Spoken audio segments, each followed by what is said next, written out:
il y a eu un montant voté pour indemnité la famille. Mais quant à nous, quant à nos mamans, quant à nos familles, nous avons indemnité. Personne. Combien de tracts à la frontière par jour il y a des minéraux? Et c'est ça les revenus que Moïse Katumbi devait amener dans le Parlement à l'Axabat.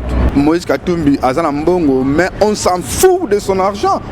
Ceux qui vont violer maman nanga congolais, mouté mananga et zoki. Ceux qui vont bomber de konanga congolais, mouté mananga et zoki. Les Rwandais sont venus chez nous, ils ont bafoué les valeurs féminines, papa. Nous avons vu comment la femme est respectée au Congo. En réalité, et le gouvernement en place et l'opposition bango nyonso ba bafoué oyoyo et bitu.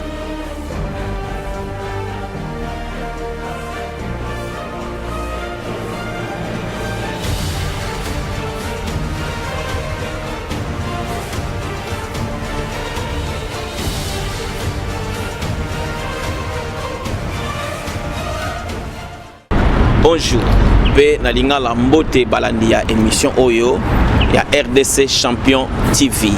Dengue tokoloba toujours soki okoti na kati ya YouTube betika RDC Champion TV. Nde émission na biso komona yango tolobela mboka.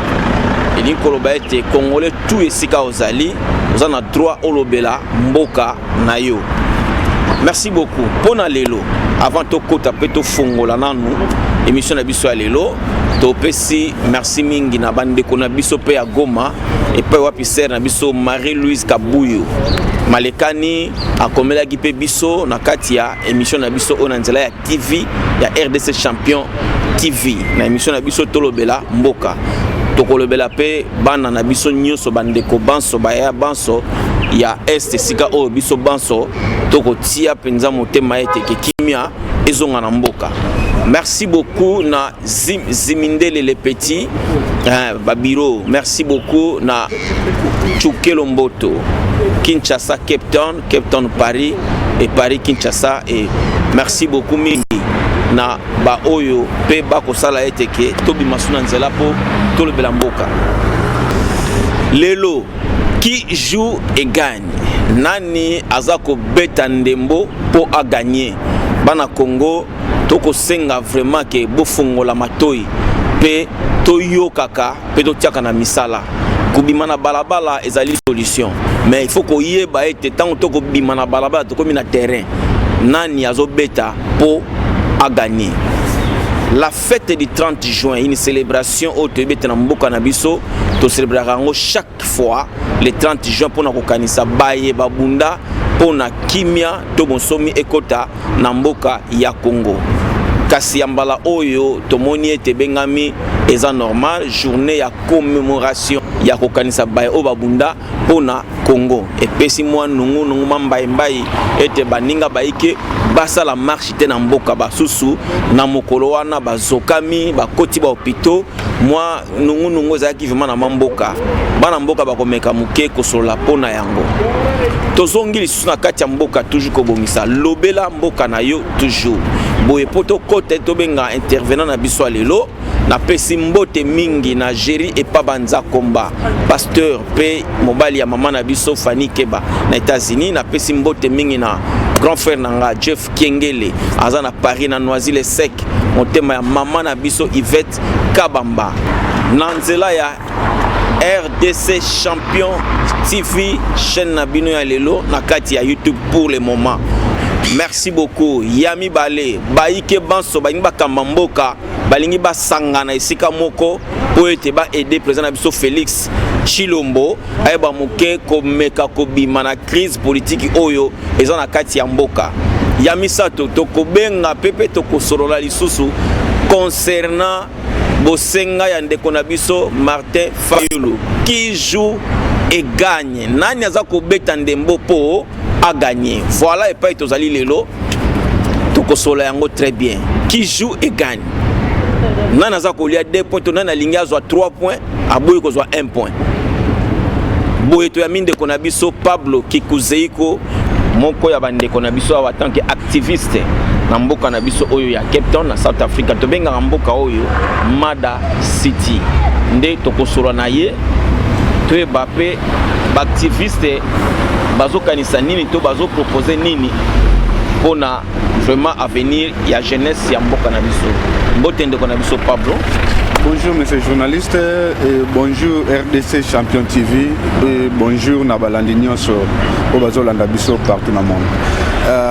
Nazalaki trop intéressé na émission oyo parce que eza parmi ba rare émission na Cape Town na Afrique du Sud na monde oyo bazo lobela sérieusement makambo oyo Italie Congo na ba profondeur nyonso eza sans polémique sans benjir ezate et kofinga nezate makamba mikemke ezate to lobela oyo ezo concerné Congo, le Congolais, le peuple d'abord. Ok, merci beaucoup. Avec le slogan le peuple d'abord. Le slogan là, ils ont ça la toujours dans le Congo.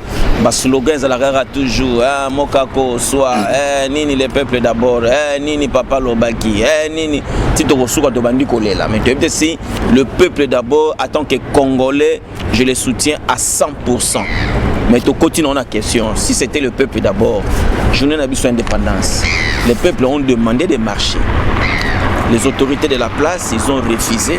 Car le peuple d'abord, ils ont refusé en ce que Banamboka basa la marche pacifique. Et en tant qu'activiste, avec le slogan, le peuple d'abord, Olobini. Merci monsieur le journaliste pour la parole. En tant qu'activiste et en tant que juriste, pour défendre tous les deux camps et dans un 4-4, il y a village. Premièrement, dans la réalité, tu crois qu'il jamais qu'on s'en marche dans le jour il y a indépendance. Parce que c'est une journée sacrée. Il y a eu des morts. Dans toute la recherche, on découvre qu'il y a plus de 3 800 000 de morts dans la pleine ville à Kinshasa le jour où il y a le 30 juin. En dehors, il y a le territoire, il y a le Congo. Donc, il y a une journée sacrée où il y a ni marche, où il y a qui célébrer avec honneur, avec dignité, et tant que fils du pays, na travail oyo ba koko na biso, ba papa na biso, ba salaki pour na rendre le pays wana indépendant. Na deuxième cas, oui, selon constitution na Congo, je pense na article 64 où ils ont autorisé marche pacifique et selon droit de l'homme universel où ils ont autorisé marche pacifique. Bazala qui n'a droit de autorisation dans l'État parce que c'est non constitutionnel. Bazala qui n'a droit d'informer l'autorité selon la loi. Informer l'autorité pour la marche et non la permission pour la marche. Bato bazo sala ba droit, bazo landanga, ba yebi makambuna loba. Donc cela veut dire première démarche na bango, ya ko senga marche ezalaki right, ezalaki droit na bango en tant que fils du pays. Et ezalaki droit ya gouvernement, ya ko sécuriser marche et le peuple parce que c'est ça domaine ya la police na pays nyonso. Ya ko sécuriser population na ba bien na bango. Donc premièrement les deux camps va faillir. Na ko senga permission parce que ezal droit na bango.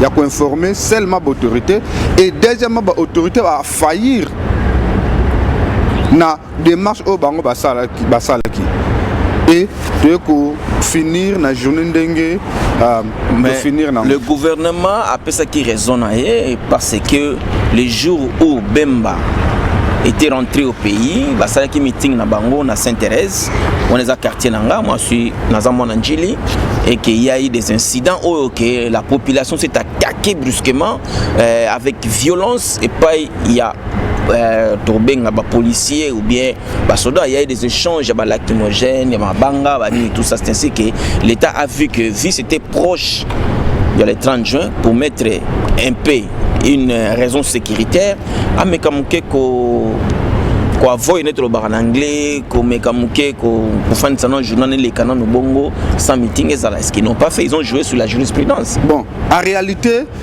ceux qui va défendre bango na kawana, to pesi bango raison. Nazolo bate passe naza pour ni contre naza activiste, naza juriste na lo bango en tant que ba norme ceux qui appellent ça qui raison wana selon ba bavir ou salamaki bazana raison ya kopé ça ba raison wana ba pousser mais en réalité papa nanga totanga nanu lettre oyoyo batu basenga qui marche wana bakoma qui raison en marche na bango zala kini. Est-ce que moi je crois qu'on peut pas gérer une foule de temps c'est pas comme un acte moko vandalisme muta go singelo normal quand tu lui accordes et puis tant comme on a sali ba acte moko ezaki peut-être et que kozala bien te pourquoi on a sala qui bon pourquoi on a permis qui bon. Merci monsieur le journaliste pour la parole mais il faut te comprendre que le pouvoir Kabylie et ils ont siégé na force na territoire congolais et bazo vivre na peur ya population parce que baza na pouvoir moko illégitime. Alors le temps que bango bazo banga population et pas na bango moins de manifestations muké et qu'occupé ko changer na eloko moko ya muneni. Donc selon bango bazo ko protéger kana bango au cas où situation est changée na minute kotanga et que va lyncher bango tout par la population. Alors il faut pas protéger, va jouer quand, va jouer protection à quand na bango. Mais les deux côtés, ils ont joué quand il y a avantage, il y a quand oh basengi marche. Pourquoi? Parce que raison bon basengi marche, ils ont raison à faire indépendance. Raison bon basengi la qui marche, ils ont raison il y a qu'à déclarer victoire na bango oyo bango babotoli. Ce qui n'est pas du tout le cas à tous les Congolais. Comprendre parce que nous avons lu oyo bango basengi ils ont différent na fait indépendance.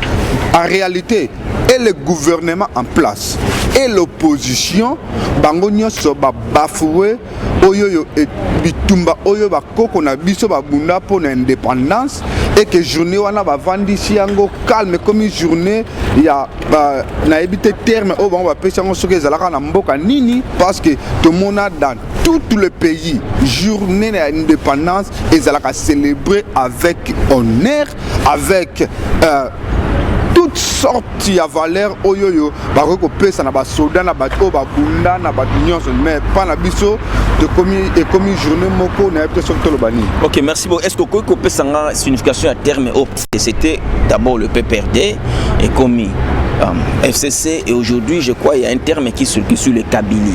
Mais nous savons que c'est ceux qui sont au pouvoir le cachent. Donc c'est le Félix Tshisekedi en cohabitation avec l'UNC. Mais comment on l'appelle toujours un système de Kabylie? Ok. Tolo Barango, un système Kabylie par rapport il y a tant que ça la partage par exemple il y a pouvoir soit partage et loko moko boye. Ceux qui batouana va gagner un pourcentage. C'est que bango mutu bazo ko garder titre.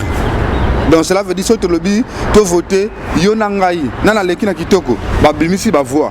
Ah oh ngana leki na ba voix. Ba voter malamoko ngai. Ata yo leka ki ngana kitoko, mais aussi le temps que ba voix nanga.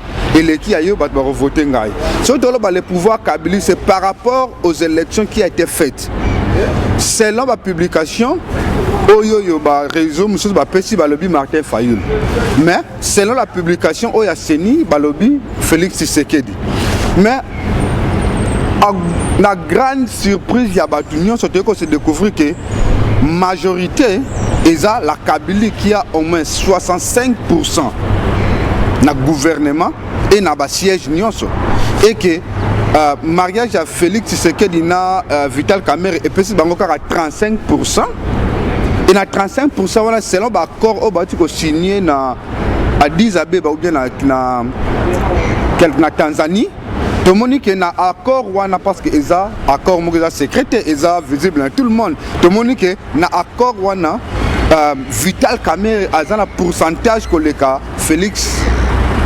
Donc cela veut dire que 35% au Félix na Vital Kamerhe Bakabola. Vital Kamerhe a le pourcentage par rapport à Félix. Donc on peut donner Félix 15% et Vital Kamerhe 20%. Et vous avez les FCC sur 66%. Donc cela veut dire la Kabylie règne, la Kabylie reste là. Et la Kabylie qui gouverne. Mais c'est automatiquement Kingakati est à la base du Congo. Tout le monde est en Sikoyo. Mais Félix a déclaré, il a dit qu'il n'y a qu'un seul président qui gouverne et qui dirige le Congo. Oui, selon la déclaration, mais selon le regard, tout le monde a que Félix Tshisekedi est au pouvoir. Est au pouvoir. Mais c'est lui qui dirige. C'est Kingakati qui dirige. C'est Kingakati qui finance. C'est Kingakati qui autorise.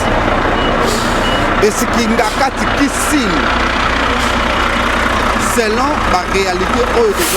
La réalité, c'est que ceux qui te lobby, ngana yo toza kitoko et que ngana yo tozo ko tchana tembe yo le kinga ngana leki yo to bengi bato to leki na vote ba voix muto ko leka na ba voix yem ta ko gagner yem ta majorité mais ata yo tikali na sujet na yo ke yo leki na kitoko mais aussi le temps que ba voix na ngel leki ngam na zo leka yo tant que moni pour élection salami ba raison muso ba lobby que Martin Fayulu.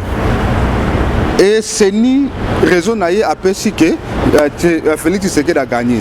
Mais toye que ça l'a surpris et que Mouto a gagné, mais na katia ba chambre nyonso, na katia ba angle nyonso aza minoritaire, aza na 35% et que la Kabylie a 65%. Et ça, et le Robomba a reconnu partout. Donc cela veut dire Félix Tshisekedi na Vital Kamerhe bazana 35% et le reste est à Kabylie azana 65%. Et na 35% Félix na Tshisekedi Félix Tshisekedi na Vital Kamerhe selon l'accord signé entre Tanzanie ou bien Kenya. Na ba accord wana eza secret à mutumo eza accord qui vit de tout le monde et que Vital Kamerhe a un pourcentage que l'ECA Félix. Donc cela veut dire Vital Kamerhe a reçu 20% et que 15% Félix a tika les choses par exemple Mutakanai a reçu 22% a tika les Félix 18. To yebite ndeni ba ko partager en gros. Mais la Kabylie reste toujours avec 65%. Cela veut dire na parlement, na chambre basse, na chambre haute, na tout Bango Baza majoritaire. Donc cela veut dire c'est la Kabylie qui dirige, c'est la République Kingakati qui dirige, c'est les Kigali qui autorise. Donc c'est tout, nous sommes clairs. Ok, merci beaucoup. Ma chère compatriote, je crois que le 30 juin j'étais invité à la célébration aussi il y a journée d'indépendance indépendance à Cape Town, na battu à cash. Les images vous serez diffusées kaka na katia émission Oyo. Ils ont insisté que ce n'est pas Kabila qui dirige le pays, c'est les cash qui dirigent un représentant na bango Ezali Félix, président Nabiso, Antoine Chilombo. Alors vous avez ba image, ils ont invité même un député, il y a un parlementaire, donc il y a Mboka Nabiso, il y a Cape Town Monsieur Nabiso. Alors merci beaucoup de Konangaï. Tant aux autres la biso bilo qu'on a déjà. Mais il faut savoir, quand vous avez parlé de l'opposition et le pouvoir en place, cette opposition encore une autre nous juste journée kakawana kaka les 30 juin à Boutou, il y a eu des circulations babilo makambe bimiso belé belé que Martin Fayulu dans l'opposition. Nankoukou akendane ko senga do nuitamment akendare pas Félix Antoine Tshisekedi ko senga ba poste. Azo soki oh tout le monde a dit oh commissariat azo poste boya senga zo senga Félix Antoine Tshisekedi. D'où encore Moïse Katumbi qui déclare que non la marche oh Salami lui il n'a jamais été avisé que non bakosa la marche attend que yepe moko mapinga na katia. Il y a la mouka. Alors, qu'est-ce qui règne maintenant pour nous comprendre? L'opposition dans Koukou à Kendane Konogese. Entre eux et l'opposition, ça ne marche pas. Alors, Batoubaye, Belé, ou bien Batoubaye et Belé, tout le monde a su des années, des cacophones, des incompréhensions.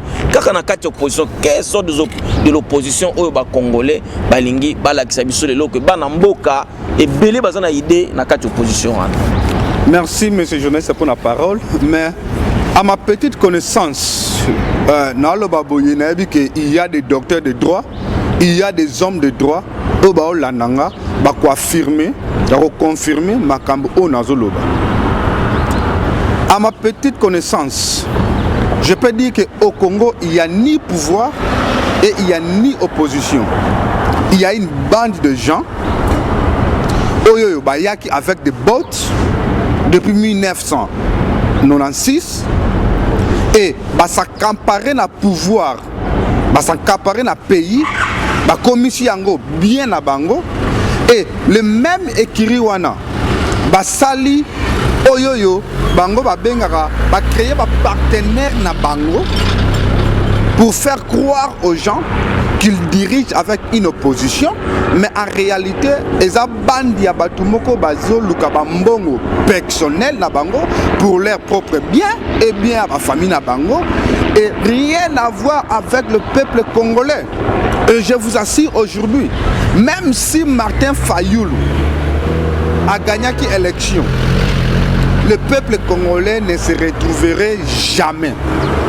Même si Félix Tshisekedi aujourd'hui n'a pas pouvoir gagner, le peuple ne se retrouve n'a rien. Parce que même ceux qui l'ont fondé le gouvernement avec les 65% de la Kabylie à Rocha et avec soit 15 ou 20% au Vital Kamera Kocha, il n'y aura que 15% pour l'IDPS. Il n'y aura que 15% pour l'IDPS.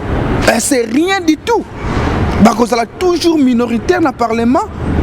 Parce que ça toujours minoritaire partout. Donc il n'a pas habité comment expliquer au peuple congolais. Mais en réalité, ce qu'on doit savoir, et le Congolais est toujours beau. Ce qui totali na droit universel, na droit international. Il y a une définition, la démocratie, la rébellion, occupation, génocide. Ils ont le droit universel. Ils ont acte des Nations Unies. Ils ont reconnaître Babiloko wana. Ce qui est total statut à Congo, monsieur le journaliste, que Congo est sous occupation. Mais qu'est-ce que vous appelez occupation? Parce que d'ici là, vous avez l'élection en Bokanabino, vous organisez votre des séances parlementaires, cela veut dire que ça représente qu'il y a un État qui est vivant plutôt dans le Congo. Alors qu'est-ce qu'il faut dire occupation? Quelle sorte d'occupation? Nous avons une armée, nous avons un gouvernement, nous avons un chef de l'État. Et c'est bien reconnu, c'est l'État, la République démocratique du Congo, c'est un État. Alors comment on peut toujours occupation? Mais l'occupation échangera titre à PIT. Occupation est un système. Le pays reste avec son titre, mais le système qui dirige le titre de ce nom, il y a une occupation. Ah, ce que la définition occupation, tout le monde a que est clair. Nous avons vu vers 96 armée moko côté Libiso, une armée complètement rwandais, du haut jusqu'à bas, rwandais. Et nous avons vu à la tête un Congolais au nom de Kabila, mais qui était influencé, impliqué, infiltré par le Rwandais et a vu au vu de tout le monde à Loba Yango qui a combien de fois Nayebi Sabino qui bazaba Rwandais aux journalistes aux la recherche au Yebi Yango. Et deuxièmement, monsieur Etienne Tshisekedi wa Mulumba à l'aéroport tant à la élection en 2011 va interdire yé aya na kosala meeting na yé à Lobi Yango que ces petits Rwandais à besoin de Paul Kagame. Les interviews sont là. Mais un docteur de droit qui reconnaît à la tête de son pays un Rwandais provenant de Paul Kagame et que lui devait lui faire retourner chez son père Kagame, mais andimi ko kende na élection na étranger. N'habiter ceux qui peut-être ngam nazali boma to ngam na comprendre makambu na sens mususu. Donc en réalité, tous ceux qui ont accepté la voie des élections avec les occupants, bango nyonso bazaba traître. Parce que okoki jamais ko kende na élection avec un occupant.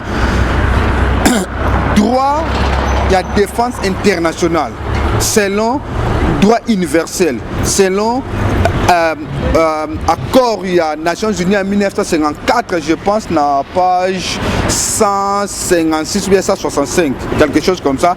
Et puis si biso et puis si droit il y a autodéfense. ceux qui osent agresser le droit à autodéfense, ceux qui osent la rébellion le droit à autodéfense et déterminer comment et ceux qui osent la occupation des moyens occupation soit un soulèvement populaire ou soit vous formez une armée forte et vous luttez contre l'occupation, mais luttez jusqu'à la dernière frontière. En dehors de tous ces deux moyens, ils ont un moyen de loi internationale et PCBISO. Ni de. C'est la autre question Quand vous parlez d'un soulèvement populaire pour chasser l'occupation, l'occupation c'est vous qui le dites, vous le démontrez que nous sommes sous l'occupation. Alors pour chasser cela, ils ont un soulèvement populaire. Alors, dans le soulèvement populaire, Martin Fayoulou a qui marche. Il y a soulèvement populaire. Peut-être des éloges qu'on a été. Martin Fayoulou a qui marche, il y a soulèvement populaire. Il y a fausse information. Mais il a demandé qu'il y ait un soulèvement, il faut un soulèvement populaire. Dans la lettre, il y a un donc j'ai des informations précises. La lettre à Martin Fayoulou et Zalaki Bango, la marche parce que leur pouvoir, leur victoire a été violée ou volée, c'est le Bango. Marche Wana Zalaki n'a pas Wana. Les Zalaki marche et Balobian les a continué jusqu'à ce que victoire et raison ne pas na bango. Quelle victoire parce que beaucoup de gens balobé que non basango bazana ba vérité des urnes basango bazana bazana ba kishenyoso il y a l'élection tout ça ils ont prouvé que non Fayoulou muta gagné l'élection mais à ma grande surprise juste quand on a sur le 29 ou le 30 juin OK le même Semouko qui reconnaît Félix Tshisekedi donc en tant que président de la République il n'y a pas deux présidents. Est-ce que Tolobani n'est place mais question globale exact j'ai démontré ici aussi longtemps que le pays est sous l'occupation c'est l'occupation qui a le fond et la force première et l'Europe Basali va mener nos pays par terre. Ils ont détruit l'économie, ils ont détruit la connaissance, ils ont détruit l'éducation. Allez, ce que va être temps à manipuler maintenant les faibles par l'argent. Les lots, c'est quoi les lots? Mais ce temps dans un pays développé, la Vatican, mais c'est le pays dans un pays plus riche que quand même le continent. Depuis l'histoire de Jésus, or nous sommes ramassaki na Israël ou tout na Vatican. Ce auquel les lots a même tombeau il y a Saint-Pierre, c'est dans l'or complet. Tombeau à Saint-Pierre où ils ont la carte Vatican, ils ont or. Vatican est dans la carte il y a pays, mais ils ont pays en soi où ils ont riche que quand même pays est belé et aucun de ses membres n'est pauvre. Mais ce auquel na Congo au moins que des prêtres, baza ba piétons. Au moins même des monseigneurs, bazo souffrir. Maintenant, on peut s'attendre à nini na mutabongo sur ba yelier $100,000 ou $200,000 pour asa la déclaration moko boye pour et se pelisai. Tout se pelisa bango. Donc bazan a raison, basa la déclaration wana parce que ba yeli bango eloko oyoyo ezoko aider bango na moment wana. Alors merci beaucoup to sous question alors Franck Diongo ding tozonga suna momke Franck Diongo asangisi Dio Mindongala asangisi azoluka sangisa Jean-Pierre Bemba asangisa banguno so basangana po ba edende kona biso président na biso Félix Tshisekedi au pouvoir ameka muke ko pallier sur la crise politique oyo et ça na Congo pour nous repasser victoire yo lobini. Bon idée à unité est bien. Parce que nous avons besoin de l'unité pour bimisa munguna libanda et te construire nini. Mais fondement ya unité mutezo compter. Fondement ya unité mutezo compter. Ce que Franck Diongo a resangisa bango mais Jean-Pierre Bemba avant aya na Congo, il n'est pas venu seul. Il est venu sous ses alliés. Et autrement parmi les alliés naïe Moïse Katumbi, qui jusqu'à aujourd'hui n'a jamais prouvé par la voie légale qu'il n'est pas du peuple perdu. jusqu'aujourd'hui soki bato baolandanga tu es sûr. merci après Sabiso confirmation oyo yé alongwa membre ya PPRD, il a défendu la Kabylie jusqu'à la moelle épinière. Il a été gouverneur du Katanga et le Katanga a été mal géré jusqu'aujourd'hui. Mais Katumbi a géré mal. Oui, Katumbi, c'est le gouverneur qui a bien géré la région du Katanga. Monsieur le journaliste, oyebi revenu minière ya Katanga, ils en ont combien par an?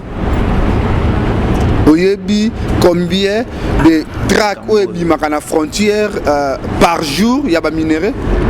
Et c'est ça les revenus que Moïse Katumbi devait amener dans le Parlement à l'Axabatu. Ils ont tous volé ensemble. Ils ont tous pillé le pays ensemble. Et si aujourd'hui nous devons lécher un traître, il sera parmi les traîtres léchés. C'est sans pitié. Parce que Makambouya Congo, ça coûtait aujourd'hui 10 millions de morts. Une somme qui dépasse au-delà même, il y a première, la deuxième guerre mondiale. Écoute bien, monsieur. Première guerre mondiale, la guerre mondiale. Première, deuxième, où le blanc, l'homme blanc, s'est montré sa propre force. À Salamakambo, c'est inhumain. Hitler, aussi, tous les hommes forts là, Salamakambo sera inhumain. Mais les sommes de morts n'a jamais dépassé ce que les Congo aujourd'hui subissent. Et Bino Bolingi Bisso traiter tout le monde qui ont contribué à nos morts comme étant nos peuples, nos amis, parce que Moïse Katumbi a Mbongo, mais on s'en fout de son argent. Je suis congolais, je resterai congolais avec souffrance nanga. Ceux qui va violer maman nanga congolais, mouté mananga ezoki. Ceux qui va bomine de konanga congolais, mouté mananga ezoki. Na romona mbongote, mais na moni le perte de vies humaines, na moni perte ya valeur féminine au monde. Valeur féminine au monde. Les Rwandais sont venus chez nous, ils ont bafoué les valeurs féminines, papa. Nous avons vu comment la femme est respectuée au Congo. Maman na biso balataka alati batubanda benga nini jipon bakisi liputa okomona ta mupende na été, mais aujourd'hui na bana mike ba comme ko violer bango. Et bolingi biso to vanda kimia to landa bango total la bango parce que bango bazana mbongo non. Ok, merci beaucoup, mais je crois que dans la Mouka, c'est pas seulement Moïse Katumbi. Je vis aussi l'intervention de c'est Foncé Kalombo, Olivier Kamitato, Jean-Pierre Bemba, mais ce sont des fils du pays. Foncé Kalombo a été les journalistes chroniqueurs, il y a pas perdu. Aux journalistes,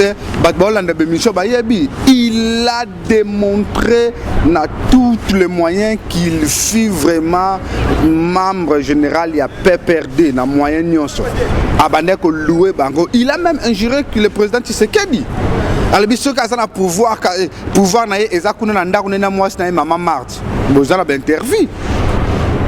Amela champagne lorsque la Kabylie a gagné. Et les lots, Bombenguie, c'est... Non, c'est pas la plaie, mais est-ce qu'on peut pas dire parce que tout le monde a toujours. Quelqu'un peut être aussi peut-être par ignorance et il s'est rattrapé à tel point non, je suis en train peut-être d'être un traître vis-à-vis de mon peuple et il a changé son kazakh. Donc c'est pas un problème. Par exemple. Naza activiste. Je sais que vous êtes activiste. Mais le problème na mutu to ezoya devant un partisan parti politique et il y a devant un activiste. Selon loi, il y a révolution dans le monde. Mutu nyonso oyo a participé à la traîtrise, il y a pays naie, bango tout bazala raconter na même panier, bango tout bazala placé na même les anges. Cela veut dire aussi longtemps que et Moïse Katumbi et Francis Kalombo et peu n'importe qui a participé avec la Kabylie, aussi longtemps qu'il y a eu des morts, il y a eu des fausses communes, il y a eu des bavures, des vies humaines. Papa, tu peux compter bango tout dans le même panier. Aussi longtemps que Jean-Pierre Bemba a mis ses bottes militaires au pays, il y a eu des morts. Et son guerre n'a jamais justifié ni l'intérêt des peuples congolais parce que le début de son guerre est qui financé dans Ouganda par un Rwandais Museveni qui a travaillé ensemble avec Paul Kagame et financé qui est la finance, na Minduki. Le peu de militaires et lui-même est venu sur le terrain à former peu de militaires et à changer les bango idées, à livrer na maboko na bango parce que bango nyo so baza ba traître. Donc je ne peux jamais croire à un avenir bien et pas Jean-Pierre Bemba. Parce que il y a eu des morts. Lelo ba famille wana bazan non indemnité. Mais nous avons vu na sortie na yé que les familles oyo ba soda na yé ba viola qui na Centrafrica, il y a eu un montant voté pour na indemnité ba famille wana. Mais quant à nous, quant à nos mamans, quant à nos familles, na la indemnité bango. Personne. Et vous voulez que comme au temps de Mobutu de Djalelo, nous ne sommes plus à cette génération de Djalelo. Nous sommes une nouvelle génération. Très éveillé et Tozolandela Bango vraiment na quoi à misu. Ok, merci beaucoup. Toujours qui joue et gagne. Banamboka Bolandi émission oyo vraiment mbote mingi na ndeko nanga Alain Ndomba pe mbote mingi na Seledia Tomba na Paris vraiment wana bandeko mbote mingi vraiment na balandi ya émission oyo. Merci beaucoup na honorable Mabuka Mondonga na kati ya Cape Town.